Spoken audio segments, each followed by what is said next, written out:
Hello everyone, welcome to our channel Arunima lifestyle. এসে গেছি নতুন একটা ভিডিও নিয়ে। আজকে ছিলাম কার্তিক পুজোর নেমন্ত্রণ বাড়িতে। পুজোটা ছিল কাকু আর কাকিমাদের বাড়িতে। করে রেডি হয়ে গেছিলাম। কার্তিক পুজো তখন শুরু হয়ে গেছে। আমি গিয়ে বসে বসে পুজোটা দেখছিলাম।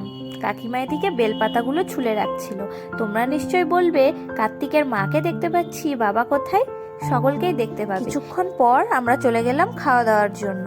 ওপরে খাওয়া দাওয়ার ব্যবস্থাটা হয়েছিল। প্রথমেই আমাদের দিয়ে দিয়েছিল বেগুনি। আমি তো বসে বসে বেগুনিটা খাচ্ছিলাম, আর পাশাপাশি আমার দেওরা সবাই বসে হাসি ঠাট্টা গল্প করছিলাম। তারপর দিয়ে গেল নানপুর, পর দিয়েছিল মটর পনির। আমি তো পনির খাই না, তাই জন্য নিইনি। তারপর ফুলকপির তরকারি দিয়ে গিয়েছিল। তারপর দিয়েছিল চাটনি, পাঁপড়, পায়েস আর মিষ্টি। তারপর আবার পুজোর জায়গায় চলে গেছিলাম। এই যে কার্তিকের বাবা, খুব লজ্জা পাচ্ছে, তোমাদের দাদা ভাইয়ের সাথে কথা বলছে, আর এই যে কার্তিকের মা। তারপর আমরা বেশ কিছুক্ষণ বসে বসে পুজো দেখছিলাম। বেশ কিছুক্ষণ থাকার পর অনেকটা রাত হয়ে যাওয়ায় আমরা বাড়ি চলে আসি। আর ভিডিওটা এই পর্যন্তই। ভালো লাগলে লাইক, কমেন্ট, শেয়ার করে দিও। আসছি নতুন একটা ভিডিও নিয়ে।